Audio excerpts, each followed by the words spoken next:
하나님의 은혜가 사랑하는 성도 여러분의 심령과 가정 위에 늘 충만하시게 되기를 주님의 이름으로 축원합니다.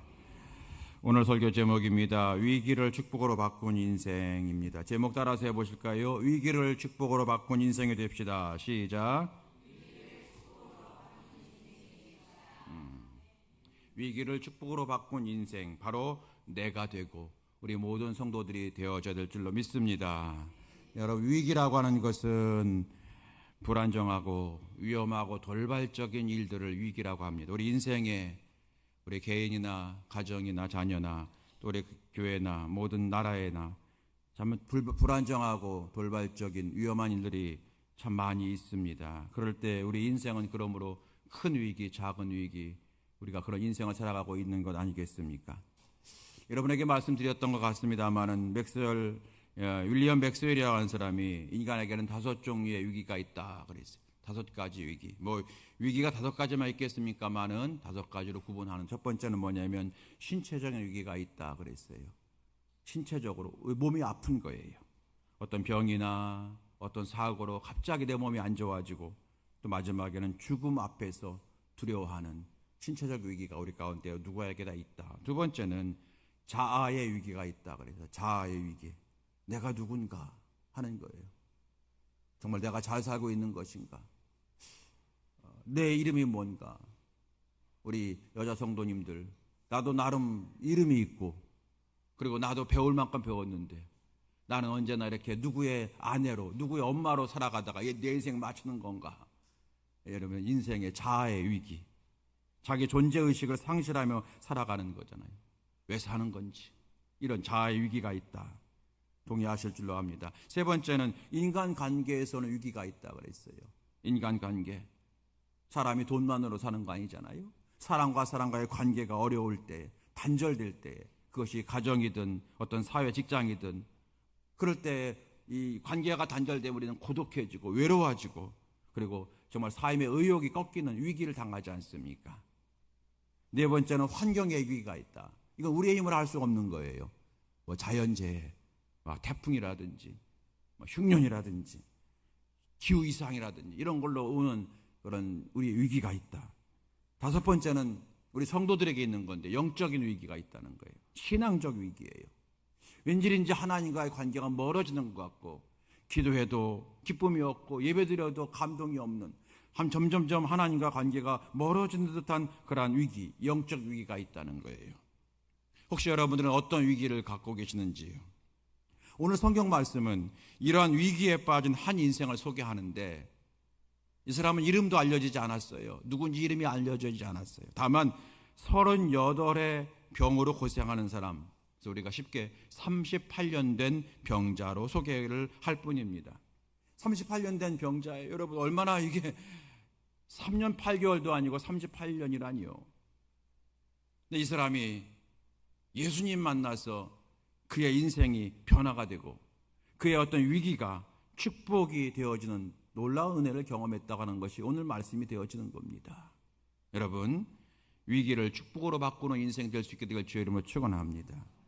사실 오늘 말씀은요, 우리가 제가 찾아보니까 2월 첫째 주에 시선을 바꾸라라고 하는 제목으로 함께 이 시간에 주일 설교를 했던 내용이에요. 시선을 바꿔라. 세상만 바라보던 시선을 돌려서 예수님에게로 향하라. 세상만 바라보던 시선을 돌려서 하나님께로 돌려라. 그러면 하나님의 역사가 시작된다. 시선을 바꿔라. 여러분, 그런 말씀으로 은혜를 나눴던 말씀인데 오늘은 조금 다른 측면에서 오늘 하나님의 말씀을 묵상하고 신앙적 교훈을 얻으려고 하는 거예요. 그래서 제목을 위기를 축복으로 바꾼 인생이라 하는 거예요. 여러분, 이 제목을 꼭 기억하시고요. 하나님, 내 인생이 어떤 위기를 만나든지 그 위기가 변하여 도리어 복이 되는 인생 되기 원합니다.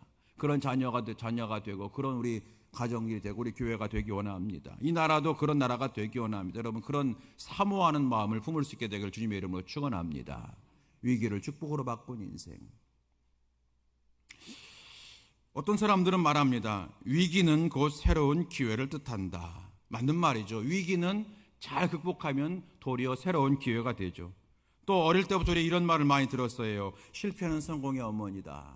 그렇죠. 실패가 잘 극복되면 도리어 성공이 되어지는, 그러면서 실패는 성공의 어머니라 우리 말을 들었는데, 그러나 사실은 이 팩트는, 그 말은 맞지만 위기가 새로운 기회가 되는 말도 맞고요, 실패가 성공의 어머니가 된다는 말도 맞지만 그런 기회나 성공을 붙잡는 자는 사실 많지 않다는 거예요.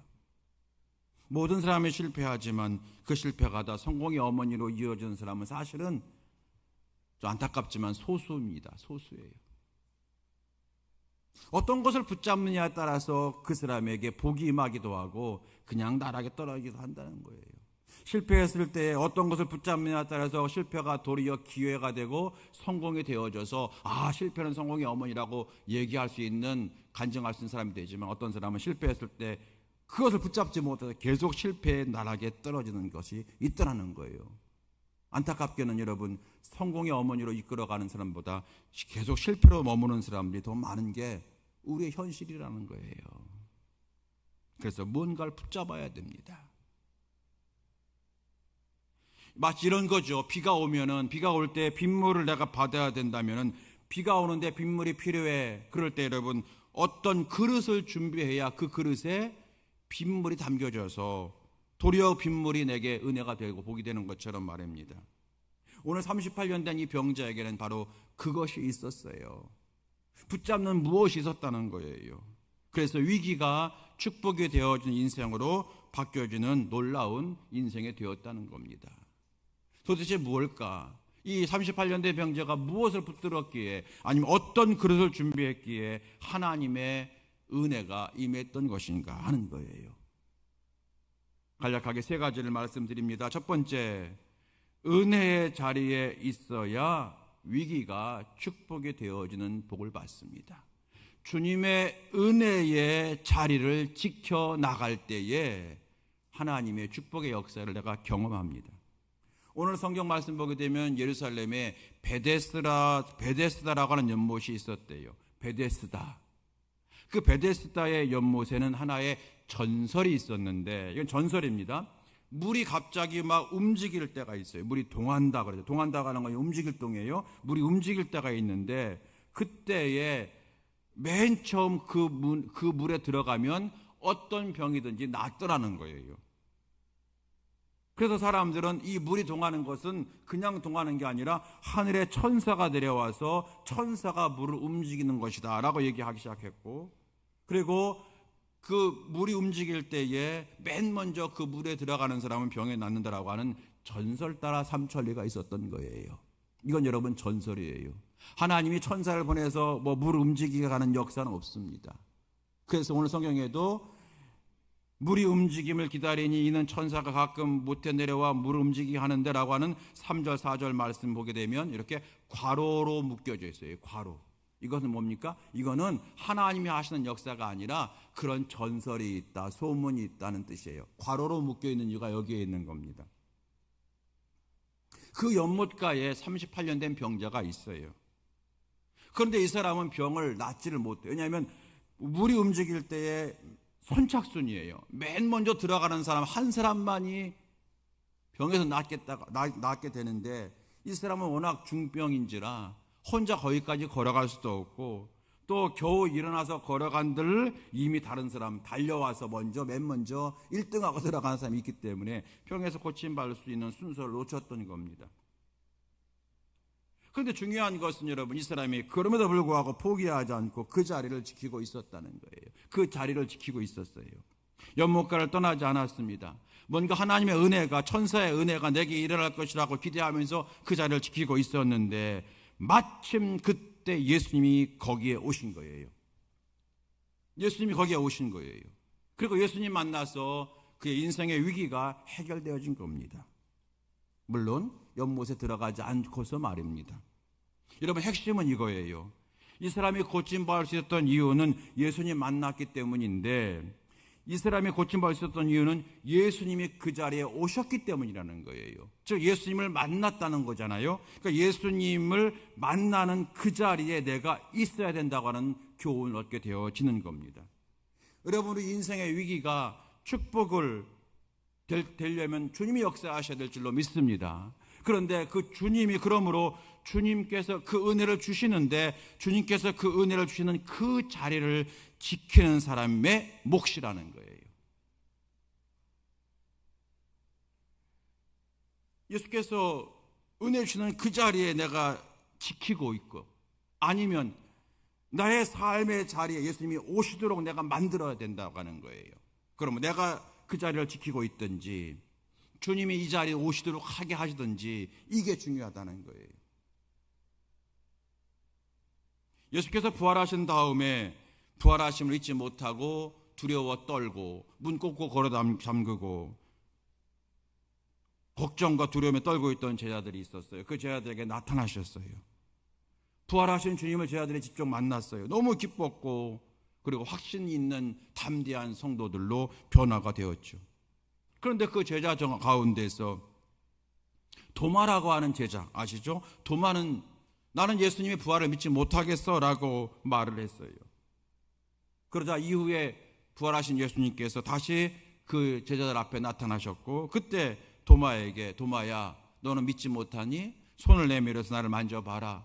그리고 주님의 못자국 창자국을 만져본 다음에서야 주님의 부활을 믿는 자가 되었습니다. 여러분, 도마가 예수님의 부활을 믿지 못했던 이유가 무엇입니까? 의심 많았기 때문에. 본래 의심이 많아서? 그게 아니라 요한복음 20장 24절은 도마가 부활을 믿지 못했던 이유를 이렇게 얘기를 합니다. 요한복음 20장 24절 말씀. 12 제자 중에 하나로서 디두머라는 도마는 예수께서 오셨을 때에 함께 있지 아니한지라.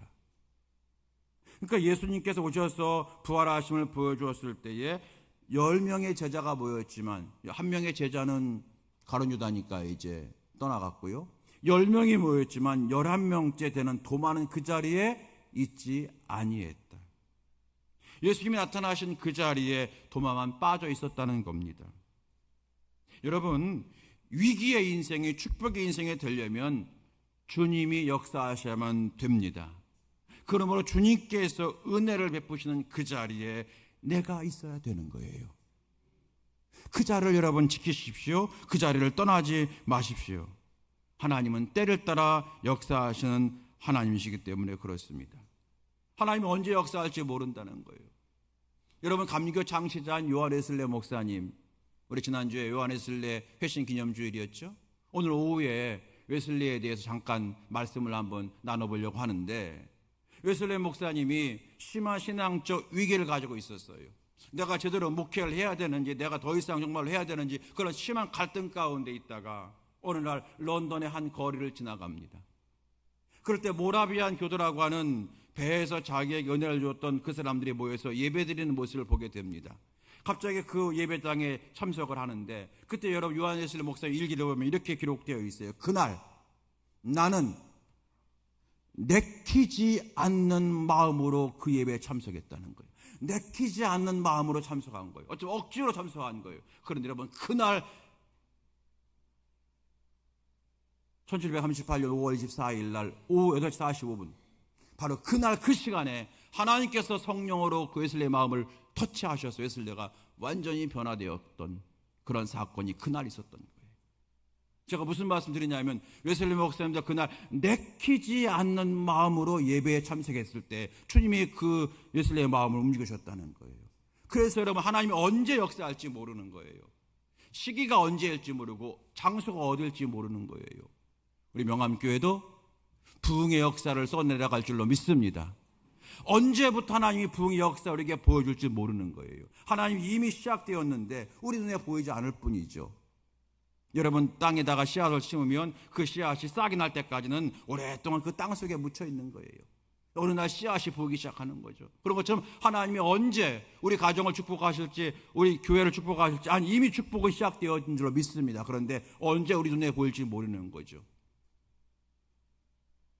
그럼 우리는 그때를 기다릴 뿐인 거예요. 하나님의 때와 하나님의 방법은 하나님만이 아시잖아요. 그러므로 위기를 축복으로 바꾸는 인생이 되려면 하나님의 은혜를 받아야 되는데, 그 은혜의 자리를 내가 지켜나가야 되는 거예요. 여러분, 은혜의 자리, 예배의 자리, 기도의 자리를 지키시기 바랍니다. 또 여러분, 그 장소를 내가 찾아가는 뿐만 아니라 하나님께서 은혜와 그리고 축복의 그런 때가 될 때에 역사하시도록 항상 나의 삶을 준비하는 거예요. 여러분, 은혜의 자리를 지키는 자, 바로 그 사람이 위기를 축복으로 만드는 복을 받게 되어진다는 거예요. 예수께서 부활하신 다음에 뭐라고 말씀하셨습니까? 나는 갈릴리로 가리라. 그러므로 부활하신 예수님 만나려면 어디로 오라는 거예요? 갈릴리로 오라는 거죠. 그런데 부활하신 주님을 내가 기다리면서 나는 예루살렘으로 간다? 베들레헴으로 간다? 예수님이 갈릴리로 오신다고 하셨는데 그럼 갈릴리로 가야 된다 했는데 예루살렘으로 가고 베들레헴으로 간다? 만나지 못하는 거예요. 예수께서 베들레헴에 계시면 베들레헴에 가야 되는 거고 나사렛에 계시면 나사렛으로 가야 되는 거잖아요. 주님 계시는 장소, 주님이 은혜 베풀 만한 자리에 있어야 합니다. 시간적 의미와 공간적 의미를 모두 말하는 겁니다.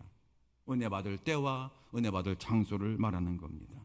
사랑하는 성도 여러분, 위기가 축복이 될 것을 확신하시면서 기대하면서 날마다 은혜의 자리를 지켜나가는 우리 모두가 되어지게 되기를 예수님의 이름으로 축원합니다. 두 번째는 항상 소망을 품는 자가 될 때에 위기가 축복으로 바뀌게 되어집니다. 항상 소망을 품며 살아가야 돼요. 오늘 6절 말씀 보게 되니까 예수께서 이렇게 말씀하십니다. 6절 다시 한번 볼까요? 6절 다 같이 읽겠습니다. 시작. 예수께서 그 누운 것을 보시고 병이 벌써 오래된 줄 아시고 이르시되 내가 낫고자 하느냐. 예수께서 뭐라고 물어보셨어요? 내가 낫고자 하느냐. 아무개야 내가 낫기 원하느냐. 아니 여러분, 이런 질문이 어디 있습니까? 여기 보게 되면 그 누운 것을 보시고, 그러니까 이 사람이 38년 된 병자인데 아마 일어나지 못하는 병인 것 같아요. 그러니까 누운 것을 보시고, 그리고 뭘 아셨어요? 병이 오래된 것을 아시고, 병들었고 병이 오래된 것을 아셨어요. 그런데 뭘 물어봐요? 낫고자 하느냐. 낫기 위해서 이 자리에 있는 거잖아요. 뭐 구경하러 온 게 아니지 않습니까? 낫기 위해서 이 자리에 있는 거잖아요. 그런데 물어보셨어요. 예수께서. 참 이상한 예수님이시네요. 왜 물어보셨을까요? 예수님은 이 사람의 마음에 있는 강한 소망을 끄집어내시는 거예요. 네 마음속에 정말로 낫기를 원하는 갈망이 있느냐, 그 소망의 정도가 어느 정도냐라고 물어보시고 확인하시는 거예요. 이렇게 말씀하셨잖아요. 보통 내 믿음대로 될지어다. 여러분, 믿음도 큰 믿음이 있고 작은 믿음이 있지 않습니까? 그런 거예요. 너의 큰 믿음대로 될지어다, 그런 뜻 아닐까요? 내가 낫고자 원하느냐, 너의 마음에 정말로 낫게 원하는 마음이 얼마나 있느냐는 거예요. 뭐 낫게 해주시려면 해주시고 안 해주셔도 상관없고, 그런 마음이냐, 아니면 정말로 나를 낫게 해주세요, 나를 회복시켜 주세요, 나를 고쳐주세요, 나를 새롭게 해주세요 라고 하는 마음이 얼마나 있느냐고 하는 갈망의 마음인 거예요. 여러분, 사람에게 가장 중요한 것은 소망이에요. 끝까지 소망을 가진 사람은 살아나는 겁니다. 그래서 여러분, 소망을 잃어버리지 않는 자는 승리해요. 세계 2차 대전 때에 아마 여러분이 많이 들어봤던 이야기일 거예요. 처칠에 대한 이야기입니다. 영국 수상 윈스턴 처칠. 모든 나라가 히틀러 연합군에, 히틀러에게 다 지금 모든 나라가 정복당하고 있어요. 이제 여러분 유럽 전체가 넘어갔고요. 영국 하나만 남았어요. 그때 여러분, 이 윈스턴 처칠이 영국 사람들에게 라디오를 통해서 메시지를 전합니다. 아주 간단한 메시지였어요. 뭐라고 하냐면 Never give up 그랬어요. 무슨 말입니까? 절대로 포기하지 맙시다. 친애하는 영국 국민들이요, 포기하지 마십시오. 절대로 포기하지 마십시오. 절대로 never never never never 그랬어요. 왜 그래요? 포기하지 않으면 하나님이 역사하시고 우리는 승리할 거라고 하는 뜻입니다. 여러분, 예수님이 이 세상에 계실 때에 한 번도 성경을 보게 되면 절망의 말을 하신 적이 없어요. 소망 없는 말을 하신 적이 없어요. 아유, 얘들아, 이미 늦어버렸어. 아이고, 야, 너네는 이제 할 수 없어. 다 끝났어. 이런 말 해본 적이, 예수님이 하신 적이 없어요. 성경을 아무리 들춰봐도 여러분, 그런 말 하신 적이 없어요. 늘 소망의 말을 하셨어요.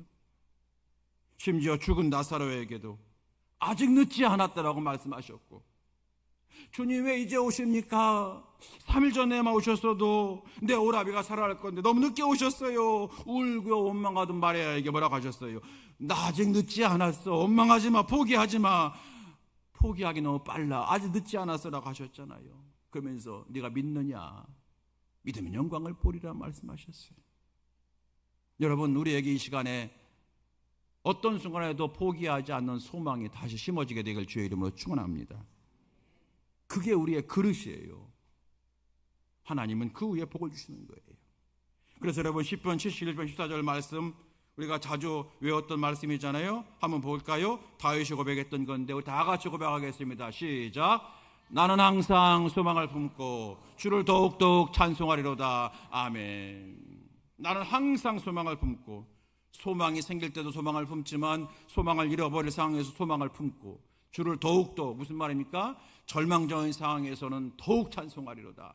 절망적인 상황, 낙심할 상황에 더욱 내가 주를 의지하리다. 주께 내가 감사하리다. 여러분, 그 찬송이에요. 그 고백이에요. 다윗이 이 고백을 한 거예요. 여러분, 다윗이 어떻게 됐습니까? 우리 성경을 통해서 알 수 있잖아요. 다윗의 인생이 멸망했습니까? 다윗의 인생이 여러분 절망으로 끝났습니까? 다윗은 하나님께 너는 내 마음의 합한 자라고 하는 칭찬을 받은 자고, 세상적으로도 다윗은 여러분 나라의 왕이 되었어요. 여러분, 그 다윗이 고백하는 거예요. 내가 여기까지 올 수 있었던 이유는 나는 항상 소망을 품고 주를 더욱더욱 찬송했던 결과라고 얘기하는 거예요. 사랑하는 성도 여러분, 위기가 축복이 되고 싶으십니까? 하나님이 역사하셔야 됩니다. 그럴 때에 늘 소망을 품는 자 될 수 있기 바랍니다. 여러분의 소망 어디 있어요? 잡아서 끌어넣으십시오. 잡아서. 소망 내 거야. 그죠? 소망 내 거야. 마지막 세 번째입니다. 위기를 축복으로 바꾸는 인생, 어떤 사람이 될 수가 있나? 주님의 말씀에 믿음과 순종의 반응을 보일 때에 되어지는 거예요. 주의 말씀에 믿음과 순종으로 반응한 인생이 되어야 됩니다. 오늘 8절 말씀 보게 되면은 예수께서 이렇게 말씀하십니다. 38년 된 병자에게 8절 다 같이 시작. 예수께서 이르시되 일어나 내 자리를 들고 걸어가라 하시니.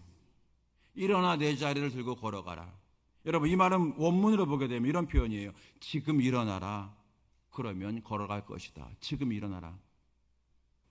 이게 여러분 8절이잖아요. 그런데 7절과 배치되는 거예요. 7절에 38년 된 병자가 이렇게 말했습니다. 주님, 내가 낫기 원하는데 내가 생각할 때에, 잘 들어보십시오. 내가 생각할 때 내가 낫는 방법은 저 물에 들어가는 건데, 보시다시피 저는 뛰어갈 수도 없고 걷기도 어려운 사람인데, 그러므로 주님, 한 가지 소원이 있습니다. 진짜 원합니다. 나를 번쩍 들어 저 물에 첫 번째로 들어가게 해주세요. 주님, 나를 휙 해서 공간 이동하든지 뭐든지 휙 들어가지고 저 사람들 다 그냥 달병신 만들고 나를 제일 먼저 휙 거기다 던져주세요. 내 평생 소원입니다. 지금 제가 내 경험과 내 지식과 내 판단으로는 오직 이 방법밖에 없사오니 나를 도와 주시옵소서라고 하는 것이 7절이에요. 그런데 8절에 보니까 주님께서 연못은 쳐다보지도 마라. 그러면서 말씀하시는 거예요. 내가 지금 너에게 말하니 지금 일어나라. 그러면 걸어갈 것이다. 그러므로 여러분, 주님께서 지금 8절에 말씀하시는 일어나라 라고 말씀하신 이유는요, 이 사람 병들지 38년 동안 한 번도 들어보지 못한 말이에요. 아니, 내가 나으려면, 아니, 내 인생이 회복되려면, 아니, 내 자녀가 잘 되려면 저기에 들어가는 방법밖에 없는데 왜 엉뚱한 말을 하실까? 이 말인 거예요. 아마 저 같으면 이렇게 말했을 것 같아요. 저는 믿음이 없으니까. 일어나 걸으라 얘기할 때에 비켜요, 비켜. 연못이 안 보이잖아, 비켜요. 이런 다음에 다른 예수님 없쇼? 나를 들어서 저 물에 들어가게 할 다른 예수님 없냐고요? 라고 하면서 예수님한테 비켜요, 비켜요 그랬을 거예요. 나 이런 것 때문에 당신 믿은 게 아니에요. 나 저 연못에 들어가고 싶다고. 나 더 연못에 들어갈 수 있는 다른 예수님 좀 보내달라고 그랬을 거예요. 저 같았으면. 여러분 어땠을 거예요? 그러므로 여기서 이 사람이 일어났다고 하는 건 대단한 결심이고 표현이에요. 믿음의 반응인 거예요. 일어났잖아요.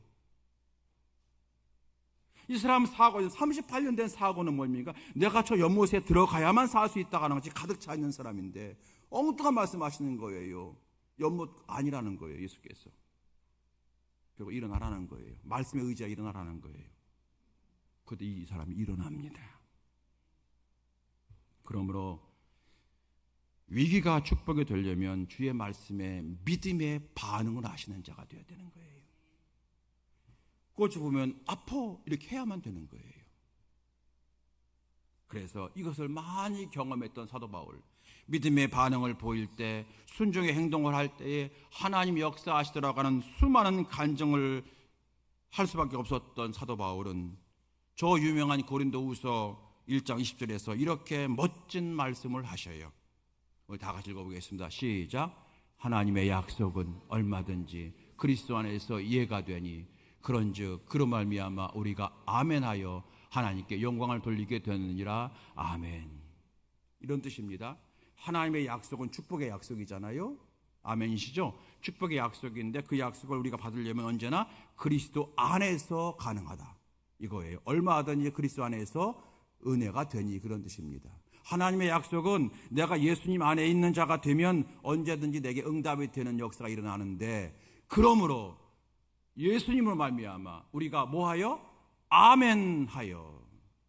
아멘이 뭐예요? 옳습니다, 그렇게 하겠습니다, 그 뜻이잖아요. 아멘하여 하나님께 영광을 돌리는 축복의 인생이 되더라는 거예요.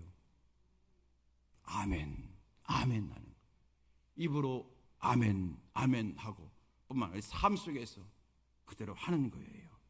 해보는 거예요. 우리 주님 살아계시지 않습니까? 우리 주님 우리를 사랑하시잖아요.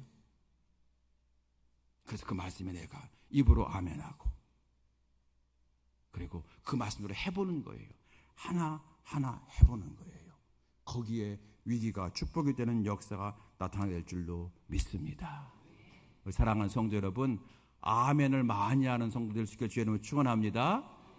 여러분, 방언을 못 하시더라도 상관없어요. 방언을 못 한다고 해서 천국 가는데 아무 지장 없어요. 그런데 어떤 사람이 말하는데 방언 중에 최고로 은혜로운 방언은 아멘이다. 사랑하는 성도 여러분, 말씀을 마칩니다. 오늘 위기를 축복으로 바꾼 인생, 이런 제목이에요. 정말로 저를 포함해서 우리 모든 성도들의 위기가 신체적 위기든 관계적 위기든 자아의 위기든 신앙적 위기든 위기가 다 변화해서 축복이 되는 놀라운 은혜가 저에게도 있고 여러분들에게 있게 되기를 진심으로 간절히 주의 이름으로 축원합니다. 그러기 위해서 오늘 주께서 하신 말씀이에요. 세 가지예요. 은혜의 자리를 지켜라. 두 번째, 어떤 상황에서도 소망을 가져라. 세 번째, 주의 말씀에 아멘으로 반응하는 성도가 되어보지 않겠니? 이 세 가지 말씀하신 거예요. 사랑하는 성도 여러분, 38년 된 병자가 일어나 걷고 뛴 것처럼 우리의 인생이 걸어가는 인생이 되고 뛰는 인생 되어지게 될 주의 이름으로 축원합니다. 우리 모든 성도님들의 가정이 그렇게 뛰는 성도 여러분의 모든 삶에 일어서는 역사가 일어나게 되기를 간절히 원합니다. 오늘 말씀이 위기가 축복이 되어지는 그런 능력의 말씀 되어지기 바라고요. 또한 우리 인생을 새롭게 하는 터닝 포인트와 같은 그런 말씀이 되어지게 되기를 간절히 소망합니다. 아무쪼록 하나님께서 주신 말씀 붙들고 모든 위기가 변하여 축복이 되어지는 저 여러분의 삶 될 수 있게 되기를 살아계신 예수님의 이름으로 축원합니다. 우리 함께 찬송 함께 부르시겠습니다. 하나님은 너를 지키시는 자, 찬송 함께 부르시면서 하나님을 향한 마음이 회복되기 바랍니다. 하나님은 너를 지키시는 자, 너의 우편에 그늘 되시니 찬양하시겠습니다.